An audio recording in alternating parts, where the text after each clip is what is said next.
What's up, family? This is your man, not your boy. Go Black to Africa. I did a video that did not actually go through, being that the reception is off. But I'm back, and I would like to really share with you all, without offense to many of you all who may not like the title of my message when we hear words like ignorance. Ignorance is not a word that many people can deal with, but it's not one fault, because we do know that ignorance means that one who does not have a knowledge, one does not have an understanding of something. And yet I know that, what's up, Feet Funkerson? Many of my brothers and sisters I find here in Africa are so much at a disadvantage when it comes to dealing with outside foreigner mindsets, which is why I see Africa suffering. When you sit at a table of those who you're doing business with, and you don't even know the capitalistic mindset of way of doing business, that you're going to lose off the bat, and you are going to basically be taken advantage of. But that's not really the main focus, what I'm talking about when it comes to the ignorance of Africa. You know, I say this very lightly, and I do not say this in a way to offend anybody. My eyes was open when I really started looking just here recently into the motive of the colonization, the missionaries, the Catholics, the Europeans, whether you want to call them Portuguese, Germans, Berlin, whether you want to say Spaniards, these are the ones who came in and colonized the minds of Africans. And it still is live and well today, just as well as it is in America, just as well as it is in South America, just as well as it's in Turkey, just as well as over in, not Turkey, but India, just as well as over in China. Anywhere that you see where countries were colonized by Europeans, you're going to find a certain way of thinking. Now, I find that most Africans, because I'm not talking about all, because there are those who've had exposures in different countries, different settings, different schools, to know how to deal with or handle situations in a different pragmatic way, if you will, or in a way to where it is different than your own culture.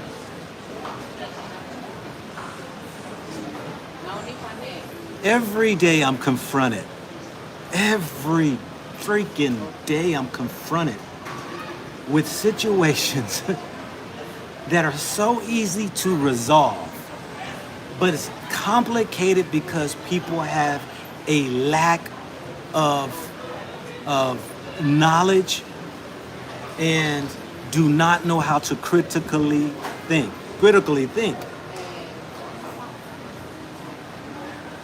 It makes all the sense in the world, and I hope every politician, every government official, every teacher, every university professor, I hope every parent, I hope every student can get a hold of this video and really take note instead of taking offense. My brothers and sisters all around the globe, I hope that each and every one of you all would just look within yourself and see how much of your thinking is crippling you. Now, don't get me wrong. A lot of that mindset is in me too.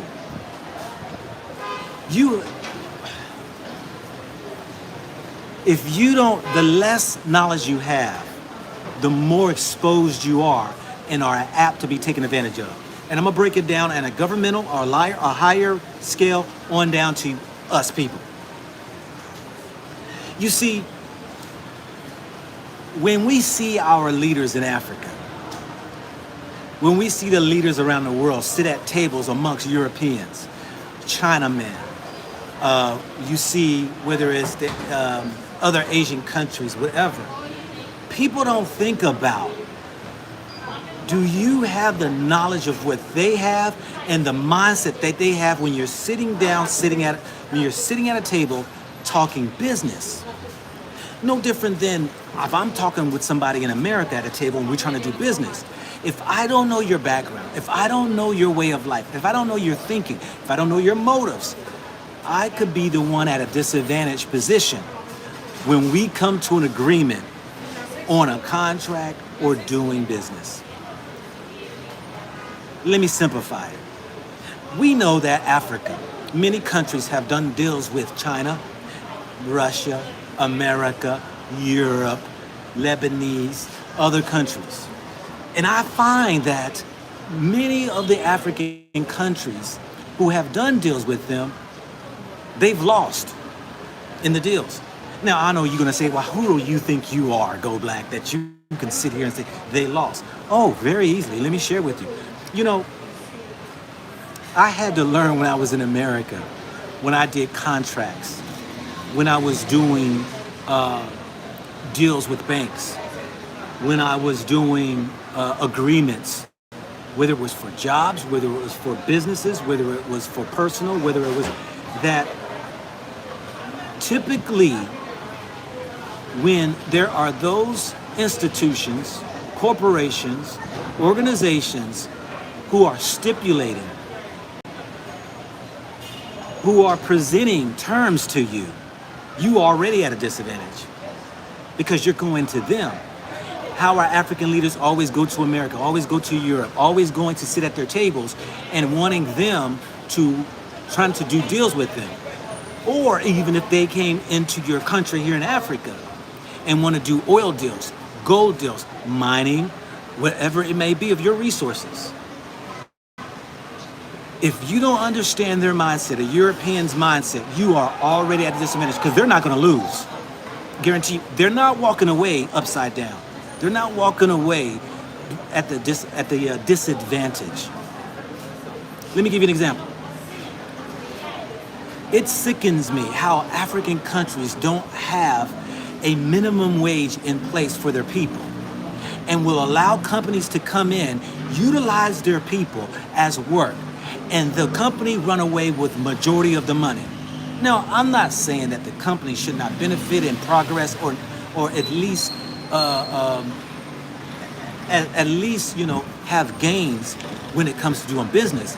But when I see that I can sit down at a company's table and spend $25 for a meal and you only paying your employees $180 a month, you cannot tell me who's winning in that situation.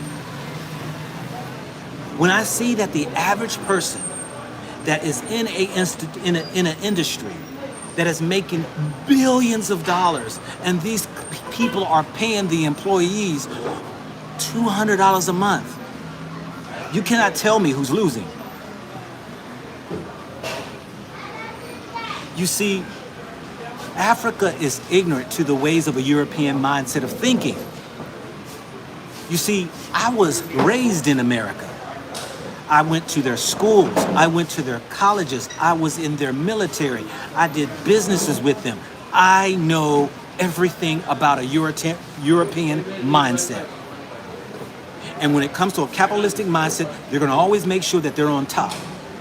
Africa don't have a dog in the fight when it comes to even reasoning because the way they were taught in their schools. Now, if you knew anything, and I shared a letter of King Leopold II and his so-called sharing with the missionaries that they need to teach the African, but don't teach him how to reason. This was profound in what he was saying. This was nothing more than which was going on for hundreds and hundreds of years anyway. He was just making sure Berlin would missionaries who would come in because they were about to colonize Congo and make sure that the people have the trust and have no will to fight as long as you brought in religion, and make sure that you harped on certain passages in the scriptures so that the people will always be submissive. Come on now, let's not just say Africa. I'm just saying so Africans can realize that they are at a big disadvantage when it comes time doing business internationally. You are at a big difference when you have businesses come in your country and trying to do business and you wind upside down. This is why you see that China can come in and do contracts, and yet your administration and your government body don't even have a clue about contractual agreements and what is beneficial to your country and how your people should have the most in a business transaction, and yet you let them get 70% and you walk away with 30% and thinking that you got something.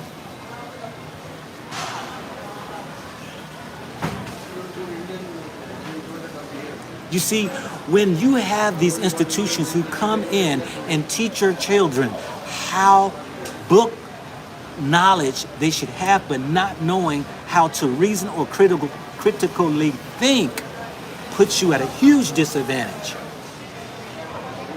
You know, I always ask the question, why? In the mindset of most of my brothers and sisters here in Africa. Why? Why are you doing it that way? Most don't know. Why are you building this building here and you are renting it out for this amount, and yet you are putting this amount in here? Why did you come up with the amount of rent? How did you come up with the amount of rent? I don't know.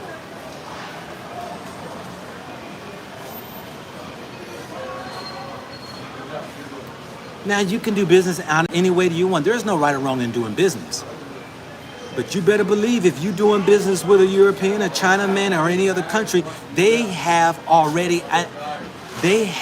data to already back up why they want. They already do mathematical equations and how much they want to reap from a deal.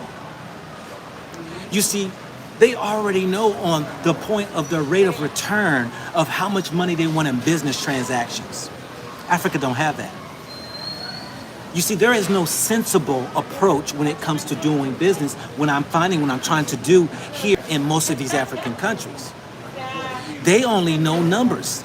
And when I say numbers, it's money. It's just money. Let me throw you a figure. Why? You're throwing me a figure. But what about you want to sell me a product, or you want to sell me a land, you want to build me a house, but you don't have any. You gotta let the plane go by.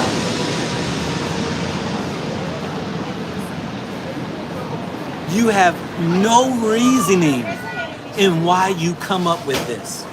This is a huge problem that I find in Africa. And I understand why. The people and the government and the system is broke. There is no reasons why people do what they do. There is no base.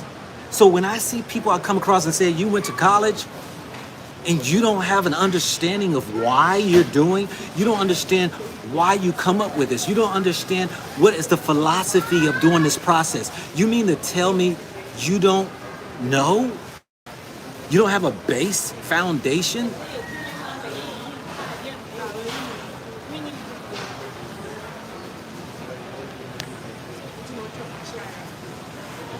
I don't know if y'all can hear me or not. I don't know if y'all can see me or not. The stupidity, which is a word that many people will get offended by. But stupidity, if we look up the definition, really, it's one whose behavior is not considered to be in a good light based upon their senses that they're using. Okay, you can hear me. Your senses, your five senses. I find that most people probably here in the continent of Africa probably sit on a 5th or 6th grade education level of understanding by reasoning and critically thinking. And it's not to blast my brothers and sisters. This, I hope, is getting to the ears of those who are making changes within their countries and in their communities, that if your education systems is not teaching your people to know how to think and how to reason, how do you expect your country to grow and be abreast of doing international business? Because your governments are the local people. Your governments are the people who come from your cities and your towns, your provinces, your villages.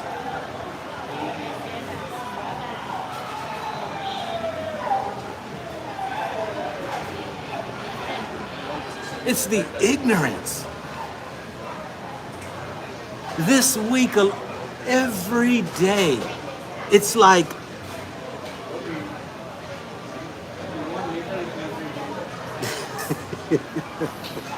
I'm like, we gotta change this mindset. And I get it. They've done a job on Africa. When people think they got a college education, they think they've achieved something and they're missing it. This is just not Africa. Even in America, you got people who don't even know how to put a thought together. You got people here who has a one-track mind, a majority. And this is not, like I said, this is not in a negative sense. This is saying it out of love, because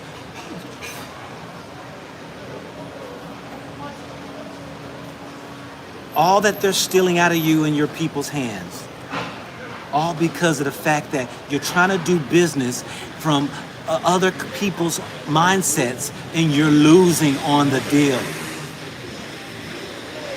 You're thinking a form of European education is helping your people, and it's not.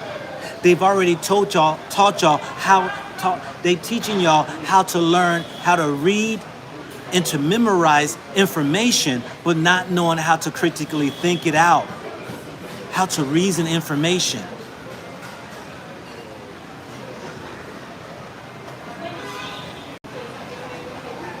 And it's very frightening that so many business things that I would love to do, I'm just not touching it, because I'm like, when you got people who has it, it's so hard for them to open their minds, that's anywhere around the world, to really decapitate the mindset of old schools of thoughts. They don't have new knowledge with the old information. It's so many people have obsolete information.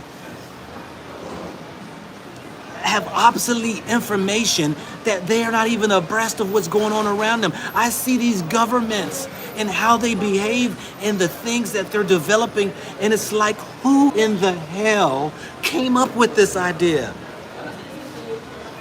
This is why it's easy to fool people. This is why it's easy. See, but I must say this right here. When you come into the African country, the tables switch on you, because they will use their mindset against you, because you become the illiterate one in a country that you say, oh, this is how they do business. And you think it's good and benefit for you, but when in actuality, so many people, they're used to doing business, which is a scam. Not everybody, but when I say a scam, meaning that it's not necessarily all the way legit. They haven't done their homework to make sure every T's crossed and every I is dotted.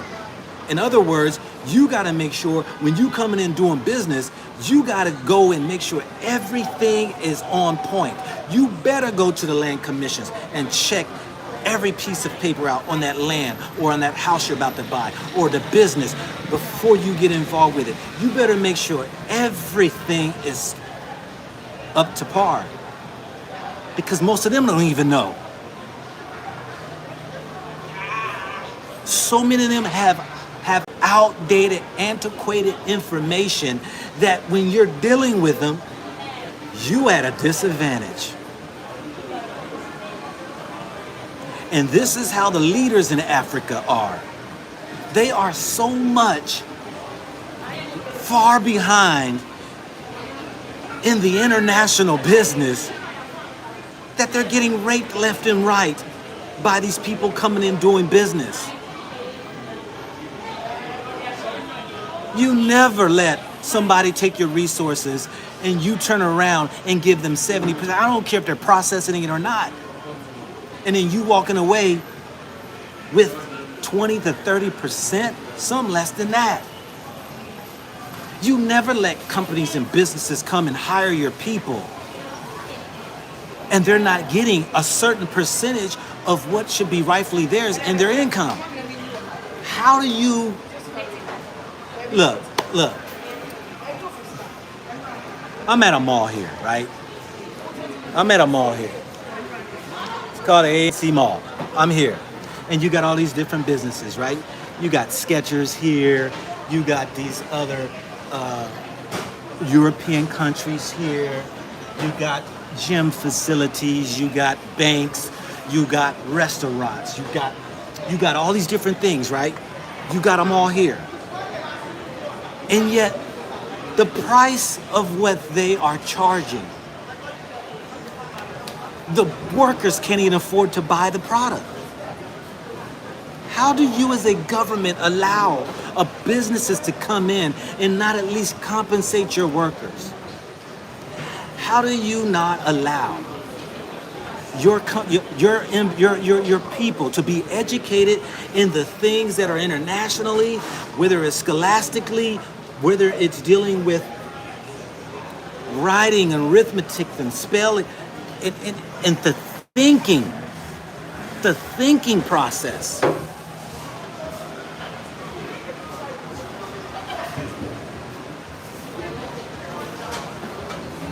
The ignorance is bliss.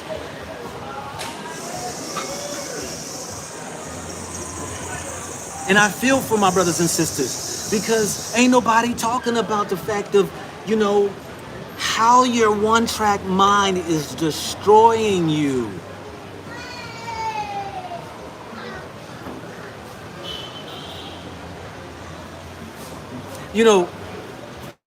There are brilliant minds in Africa. Don't get me wrong. No, I'm not saying that. No, don't get me wrong. I am not saying that you can't find brilliant minds in Africa. No, I am not saying that. I believe every person in Africa has a brilliant mind. If you unravel the chains that they put on it, though, we have to understand this is not the fault of the African. This was a system put in place to trap the mind, to put it in shackles, to only know how to operate in one fashion and not knowing how to critically think and not how to rationalize, not how to reason, because they have embraced this European education. Even in America, they tell you you're supposed to go work for somebody. They don't tell you about entrepreneurship. They don't tell you, oh, okay, all right, we're going to send you on a road of entrepreneur path. What we're going to do is we're only going to teach you about working for somebody and being a slave for a company, an organization, an institution, a corporation. This is what they teach you. They don't teach you independence. They teach you being dependent.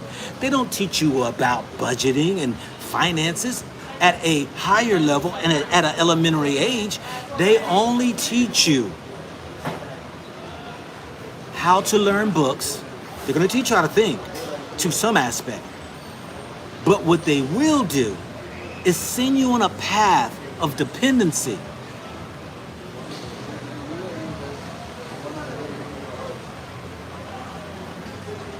So what's the resolution? Of course, I love to have conversation and I love to bring forth resolutions.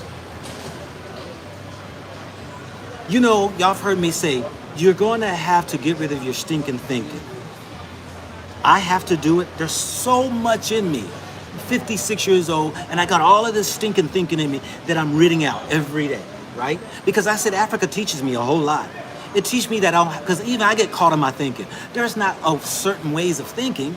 There is no supreme thinking because really, when I see how some think, I'm like, wow, this is an advantage I can use to benefit myself in this certain way of thinking. I can bring in what I can bring in from where I come and utilize that, but I must understand how they think.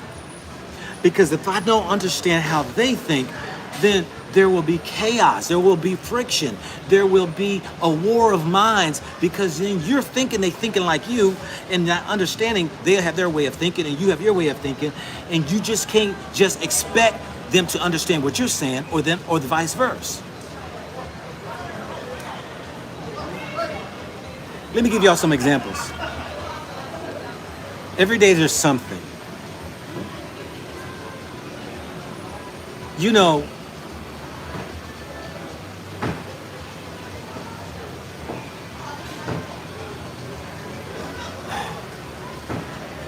there was two arguments that happened here the other day. And I'm sitting there and I'm listening to this argument go on between two Ghanaians, a woman and a man. She's trying to prove her point of some keys that were left with security. And she hires a cleaning girl to clean the room for the owner who hired her to manage the property, his apartment. Somehow the person who was renting the apartment, he saw some tape on the lock of his bathroom door. So he had a thought that, who had been in my place? The person who was renting the room. So the woman wanted to inquire. So he's explaining to her about they don't do that, this and that, blah, blah, blah. And she's like, why don't y'all do that and all that? Y'all should be doing this and that and that. And he was like, well, we don't do that all right there. And I'm like, they go back and forth, back and forth, back and forth. I said, well, hold up. Excuse me, y'all. Can I help this? Because you're not getting anywhere. So the woman wants to explain to me, and the security guard explained. And so he says, well, you know, the owner gave us the keys for us to hold. What is the owner giving you the keys to hold? Well, you know, because sometimes at the front desk, you know, if sometimes they may have a time finding your keys, so he wanted us to hold the keys, so we hold his keys. I said, well, how many keys do y'all hold? Well, only two of the owners. Well, hold up. Why are you? The keys are supposed to remain at the desk. So I said to the sister, you're arguing with a security guard who the owner has given the keys to the security guard because he does not want the front office to have the keys. The security guard, you're stuck in the middle of an argument because the owner put you in a position to want to hold his keys, and yet now you're arguing with his employee about, did somebody go into the place, and why don't they have some writing or some record of who they give the keys to? This is easily handled. Sister, keys need to go to the front desk. And security, your job is security. Now, I said, unless the owner is the owner paying you security? Oh no. And so I said, well,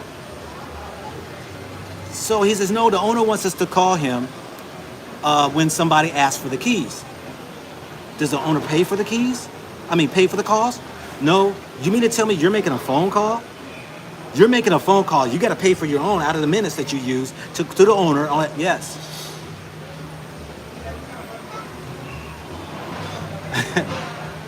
This guy is a Nigerian. Oh, is he? Oh, we're getting somewhere. This is making sense to me. See, I know how to reason. I see now where this is going.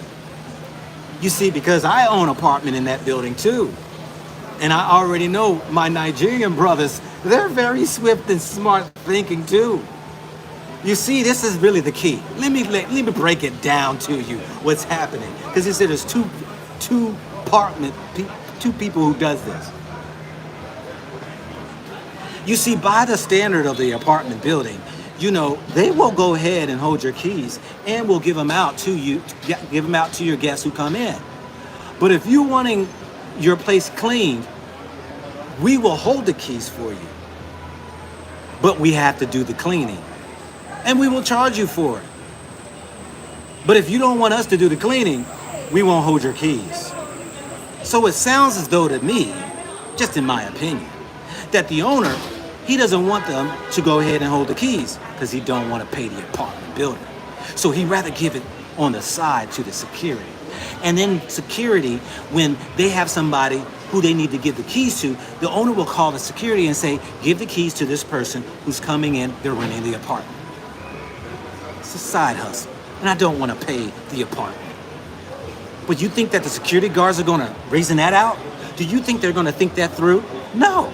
They only know that, hey, I got the keys sitting outside in our key box, that the keys for the rest of this building that we got to go open up doors and stuff. And yet they got you on the hook doing this for renting out apartment building or renting out parking. Happening today.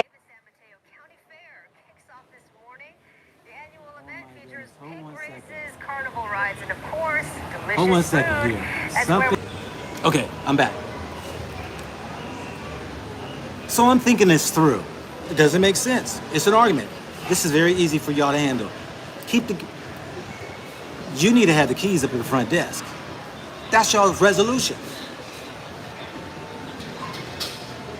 Another argument. A woman gets a ride from the mall. She wants to be taken to a place. Somehow she winds up over in my location where I'm at. She's arguing with the Uber driver. Well, hold up. Okay, what's going on here? What's going on?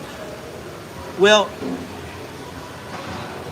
the Uber driver wanted to charge her 100 CDs to get to her location. She says she has been paying 60 CDs. Okay, well, hold up. If you've been paying CDs, 60 CDs, how did you wind up agreeing to 100 CDs? Because they're away from the mall in the location where I'm at. How did you get into this Uber driver's car without making an arrangement? Well, this woman happened to be from out of the country. It's an argument, and it comes down to the fact that an agreement, what was the agreement up front? What was the agreement? What did y'all both, and this game goes on all around. This is just, it's issue after issue after issue after issue of these. And I'm like, 3/4 of the problems that I find in Africa when I'm traveling could be settled by simple critical thinking. Simple.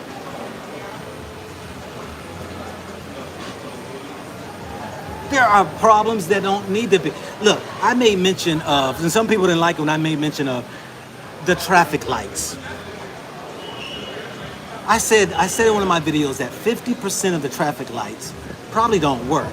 And the ones that do work, and most at all the intersections, they are exhausting their own police force sitting there at these traffic lights. And the ones that work, they're sitting there guiding the traffic. Do you know why?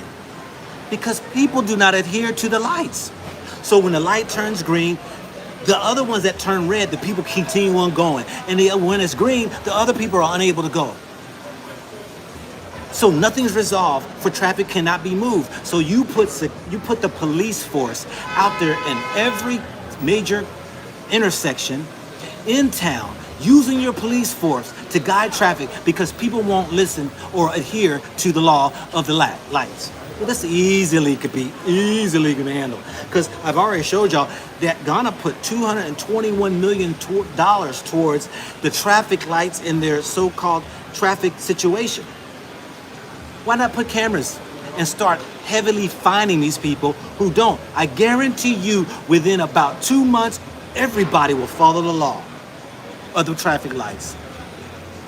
Or while you have the traffic lights there, and when you have your police officers just sitting there, you just send them over, pull them over, and you fine them and all that there. But here's the problem. Your police officers are going to charge them and pocket the money, and so then there's no accountability, and he's going to let certain people off by 5 CDs, 10 CDs. And then what it's going to cause is more traffic problems when it comes to pulling people over, because you don't have room to pull people over in traffic. So you really need to have a system in place that you can go ahead and send this over to them, and if they don't, take their license or go ahead and boot their car, their car, or whatever you might do. But This is a problem that you can fix, but because of the uneducated people who don't have a clue how to resolve things. Now, I'm not saying that's a resolution in one way, but how do you resolve issues is a huge problem here in Africa. People don't know how to handle and resolve issues. They are like, it's always been this way. This is just Africa. This is the African way. I'm tired of hearing that. We have to get to a place to know how to resolve issues. And that is a problem.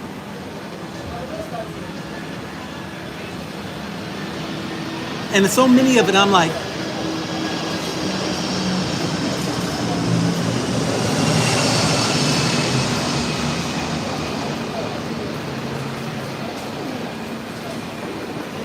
you know,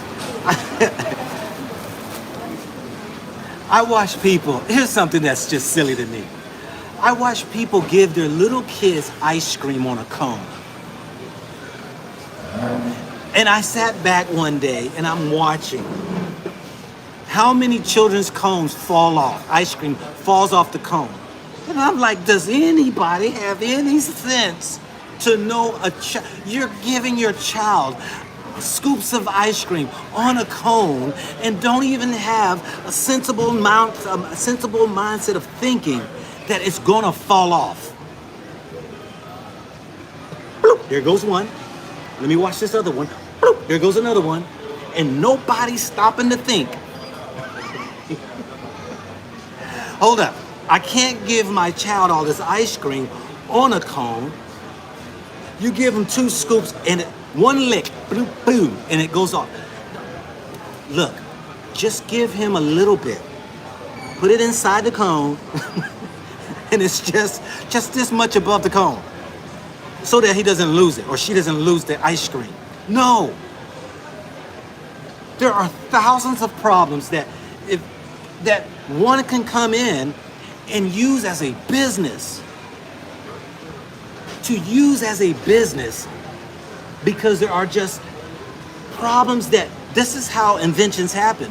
When you have problems that people don't know how to resolve and somebody says, you know what, I'm gonna invent something. I'm gonna start a business. I'm gonna do this because apparently ain't nobody hip to this. And there are so many opportunities for you. So many opportunities for you.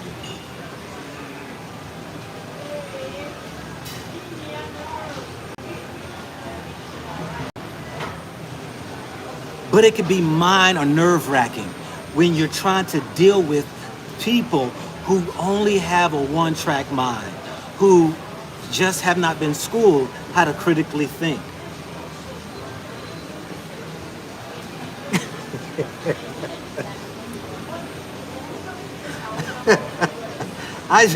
I'm thinking of stuff that is just like, wow. You know, I'm laughing at stairs. Something as simple as stairs in a building. You would think at 2023 that people would know how to make stairs. You're walking up one and here's one. They're all like, here's one 4 inches and one's 3 inches and here's one 6 inches. Who in the heck did not measure to make sure that each one are close as possible to be, and then you trip over the step.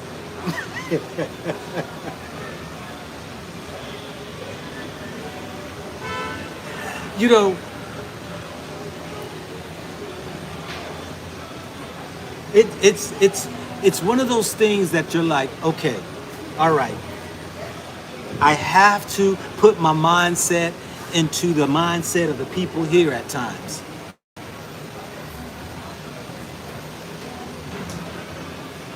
But there's a lot of opportunities out here because there's a lot of problems that need to be resolved that haven't been resolved only because of the people's teachings by the schooling that they're receiving.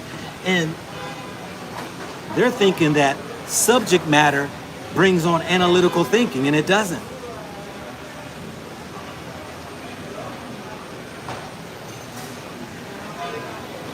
How's everybody doing today?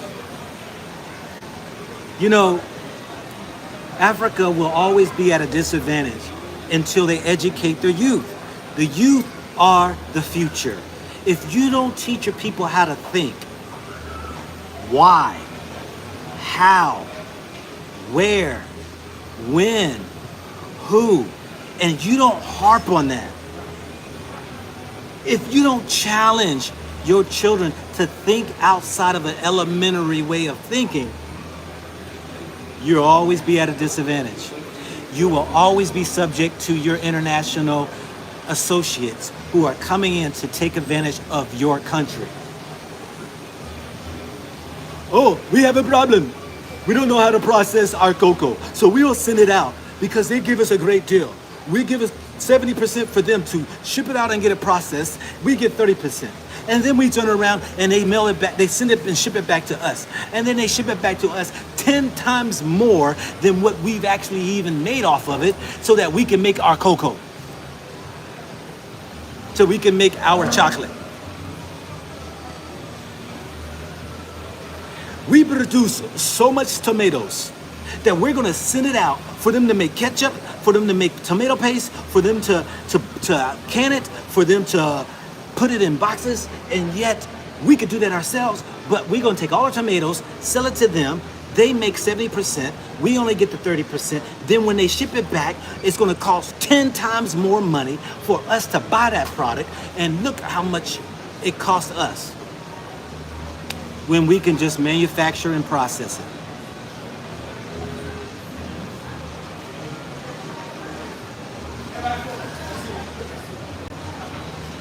You see, when you want to be westernized, you can buy the product and build it and make it look like it. But the thing of it is that the problematic issues that come along with looking Western, your people don't even have the knowledge or the critical thinking or know how to analyze something to be able to read what is rightfully theirs.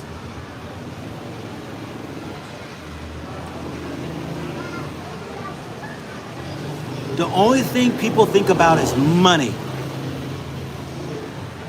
They don't know how to price it. They don't know how much return they should get out of it. They don't know how to work it. And I'm not saying everybody, because you got some, like I said, you got some brilliant minds here. You got people here who are doing some things.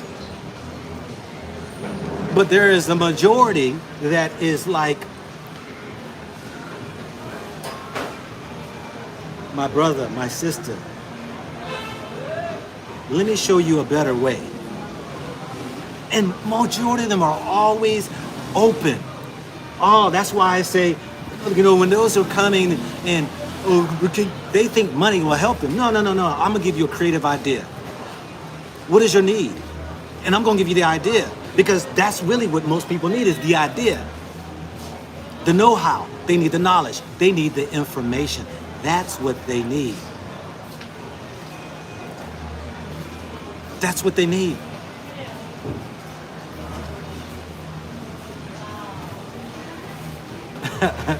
And every day I come across so many situations.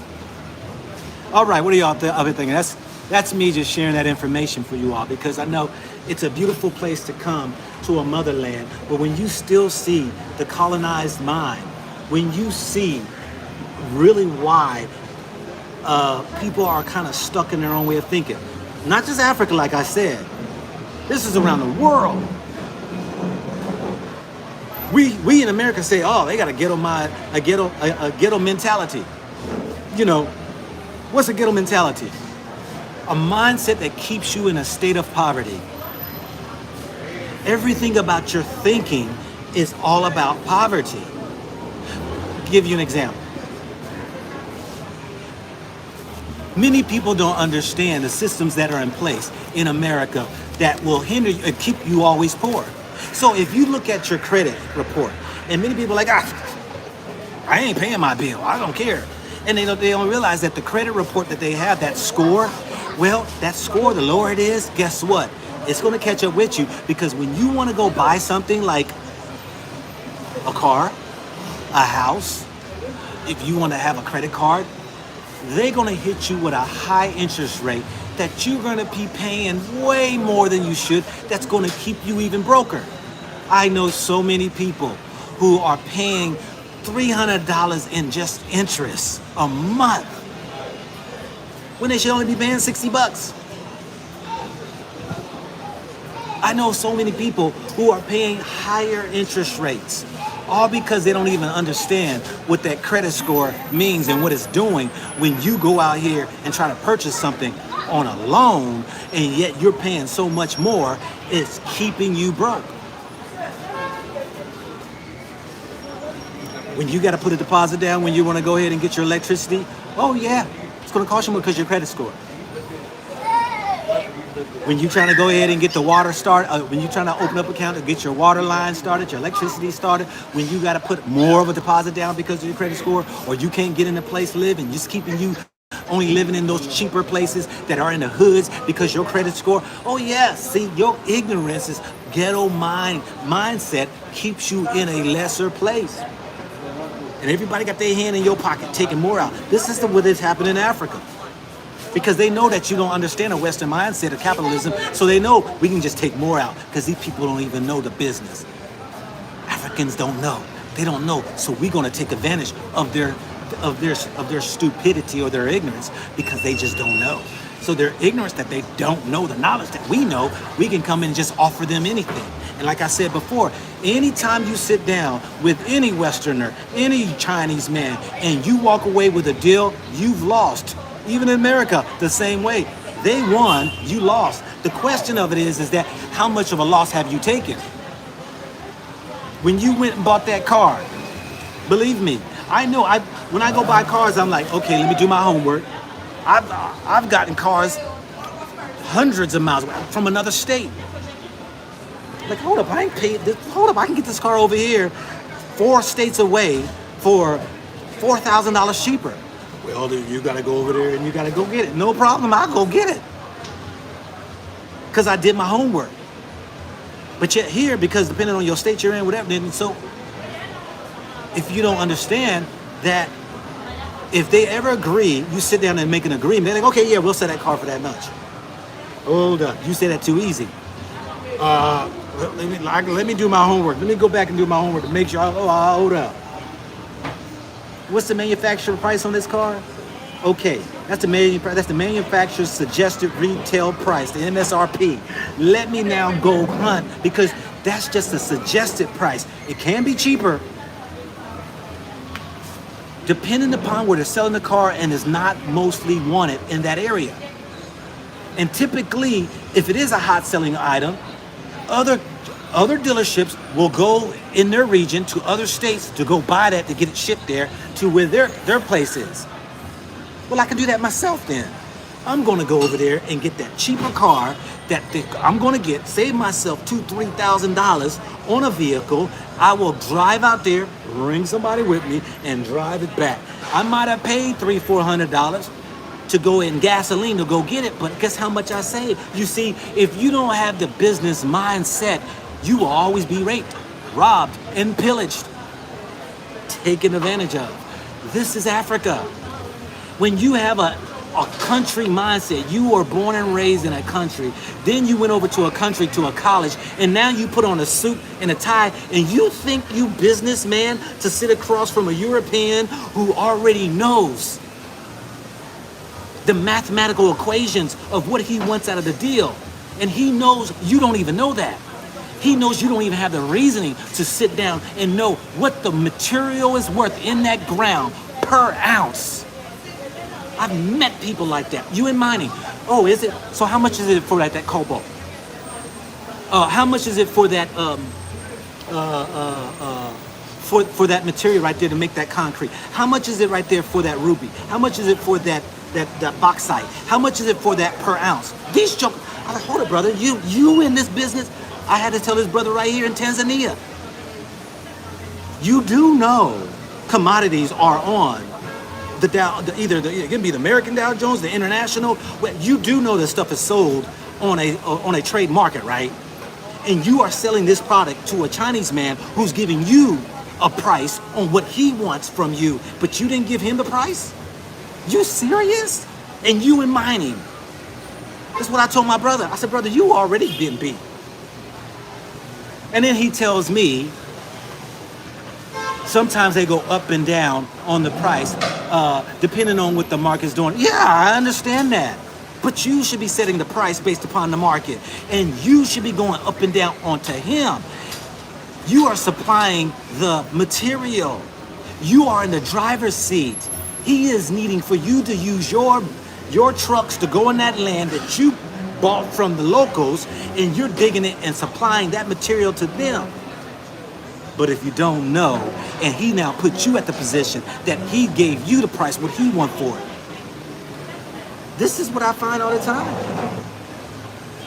And then people take advantage of the people.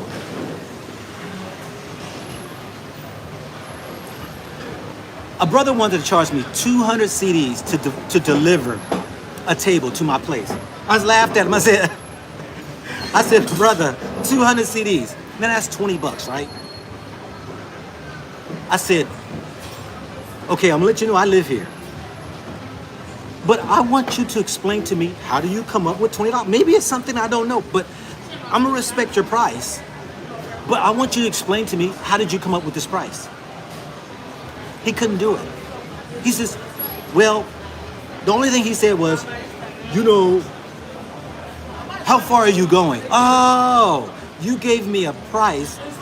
I thought you knew where we were going. I'm only going like 5 minutes away. And where I stay, he said, where you stay? So I told him, he was like, oh, no, that's farther than that. Okay, I'm not gonna argue against you. Let's do this.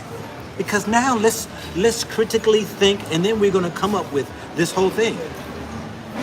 I said, let's go right here. I love Google Maps.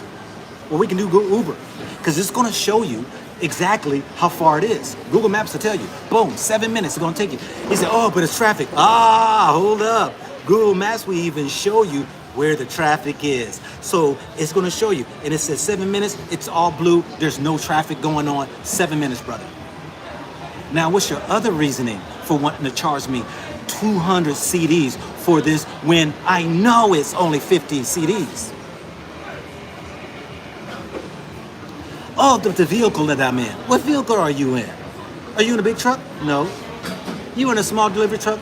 Yeah. Which size? Because she's talking about gas. Well, you know, gas is not. Oh, brother.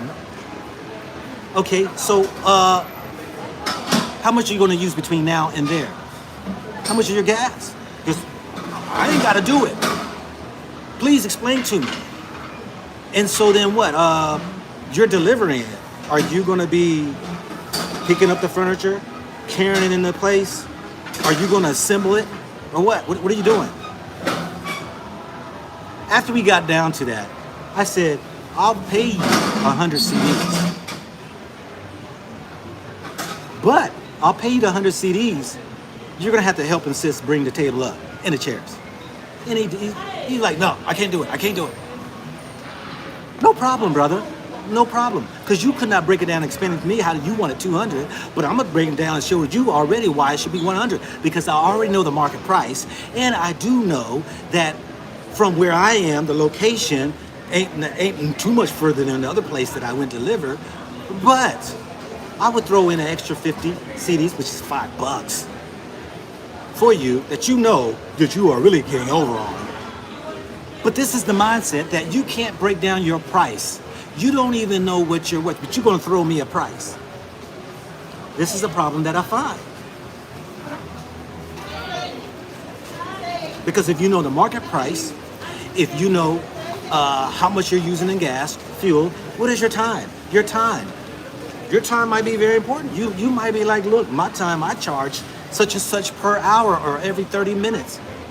That's what do you charge per hour? No. Okay, so, and this is our mindset. And this is why many people don't even know what they're worth. Many people don't even know what their country's worth. These leaders don't know what their country's worth. They haven't even sat down and said, hold up, European, Chinaman. Let's bring some analysts in here. I want y'all, because they already do their analysis. Look, these guys in mining already know. They go test the ground, and they will know how much they're gonna come out per square inch or square foot of material, and how much they're gonna get out of it, and how far it goes when they're digging in to get these resources. Does your leaders know that? And if you do know that, can you size your country up and go ahead and break it up to the available space that you will allow for mining and say, this area is worth this much and this is how much money we want out of it, based upon the market price? No, they don't. You see, they think 100 million, 500 million, 1 billion, 5 billion is money. That is nothing. What the freak is $5 billion? If you move this government out of my way, if you move the bureaucracy and red tape out of my way, I guarantee you I'll make that in 1 year. You just got too many strings attached and other people's hands up here and under the table deals that gets in the way, that really sometimes will hinder people from really getting to their full potential, especially in Western America and in the West of America. See, they only want you to make so much. That's why they got all this red tape. Oh, you got to have this condition, you got to have that. You got to be this zoning, you got to do this. You got to be right here. You got to go through this process. You got to have this approval. You got to have this license. You got to have this amount of money. You got to have all of these things right here to try. It's all the money game. So when you enter this governmental system and all that there, it is only for those who got that money that they're going to let come in and who can go ahead and spend it so that that city, that state, that country will make that money. Instead of being a little bit more open and say, let everybody get the money. You know, this is one thing that gets me. I'm letting y'all know, I'm giving y'all some mind game. It's like the lottery. I think it's the most stupidest thing ever. To ever let the lottery get to $300 million, $700 million and let one freaking person win. That's the most stupidest thing I ever heard. You see, if I was the lottery, hold up. If it's about the lottery, why can't we do a system where majority of the people can win and all can find themselves out of poverty? What good is it for one person to have $700 million? What about, we say our lottery is going to be split up, okay? As it grows, we let more people into it. So that then you have now more people who get themselves out of poverty and you're able to make way so that can be more consumer, more businesses open, more opportunities for more people, and everybody's getting fed off of it. What good is it for one person to walk around with 700 million? If it's 100 million, you know, let's do this lottery thing to where we're gonna have 20 people, 50 people win. That's 50 people who got $2 million. $2 million that can set somebody straight. But we all going and putting money in just for one person. So the thing of it is that how do we all help each other out now? How do we build off of it? If everybody gonna put the money in, God dog enough, we don't want one person winning. This is how we can even have our side hustle. This is how countries can do with each other. Look, hold up. If a lottery can work this way, how can we do business in Africa, 54 countries, and we can just say, how do you keep the money going and then everybody wins? You can do it in your family. Look, we got to bring all of our money together. And what we're going to do is we're going to get this money together. And we're going to, because we're all individually doing this crap and we're all struggling. But if we put all of our money together, we get us a place, right? 8-bedroom place or whatever it might be. And we're taking our money and we're building it. And then what we're going to do is, because it's going to happen that much quicker, and then we can go ahead, set money aside, and we can go ahead and get a business started to get money coming in, and then we can go from there, and then we can build more, and we can... You see, the problem of it is that when you're dealing with capitalistic societies, it's every man for himself. Leave your villages, leave your hometowns, and go start your life over, and you start your families separated from what you got, and then you go do your thing on your own. And when many people are finding that, it's a struggle here in these cities where all the people are going to.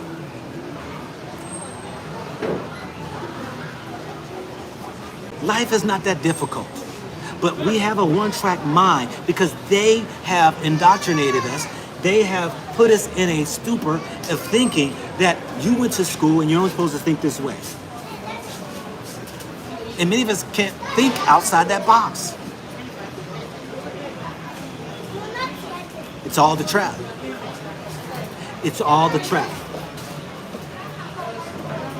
When they say you're supposed to work until you're in your 60s to retire.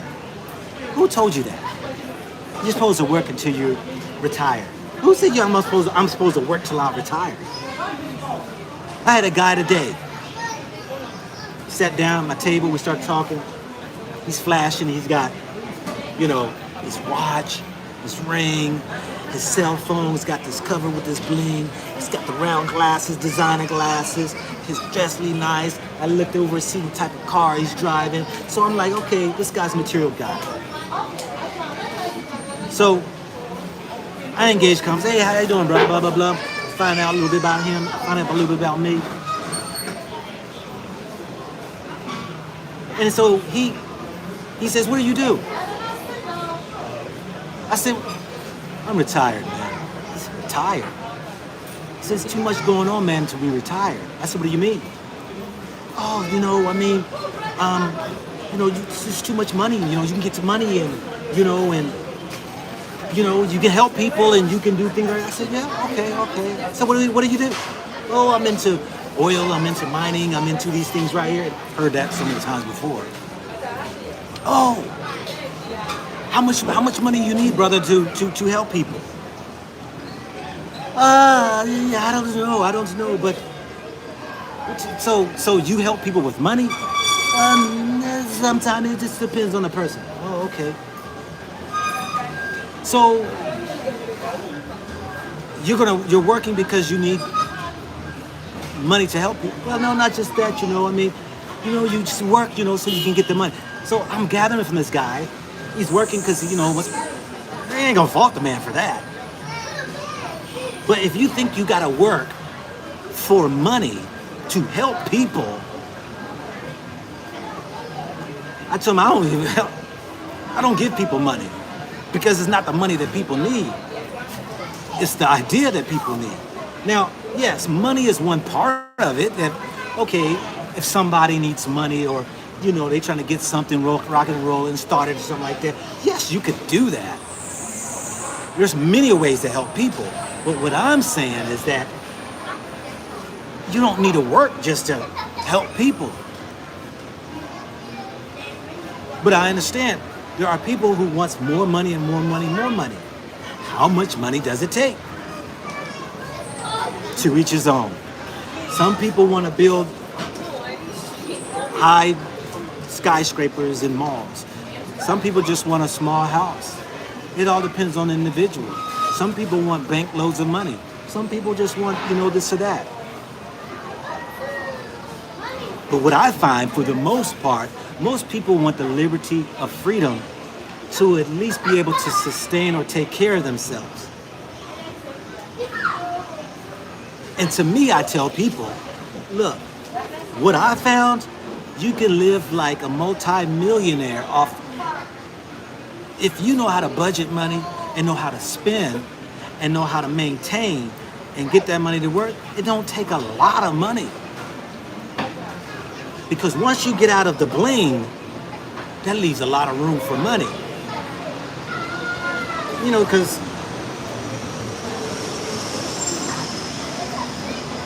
this is what keeps people working. This is what keeps people working. Shopping. Not food and a roof over your head. Shopping. We constantly, as a habit, got to go spend money. That is a problem in society. For the most, not buying for what your needs, but people are buying for what they want. Shopping. Weekends is go to the stores and just buy. Even if you don't need it. Buy something. Spend something. You get $1 and your pockets be burning, and I gotta go spend. Consumerism is a capital part of the capitalistic society. This is why America is the biggest country, and it comes to the strongest economy that is because people spend money.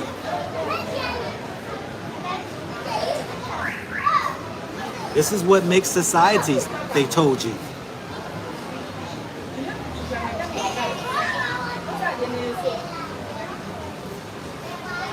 All right, here, let me see what anybody comments, suggestions, opinions, questions.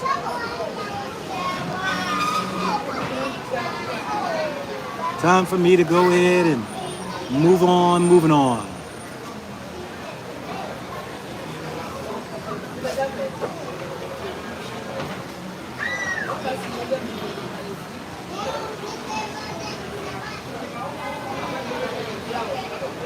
Yeah.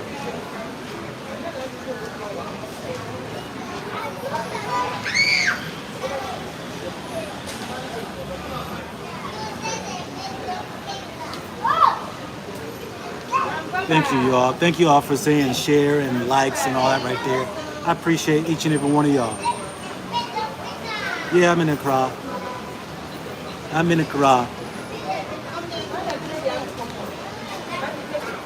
Yeah, most definitely.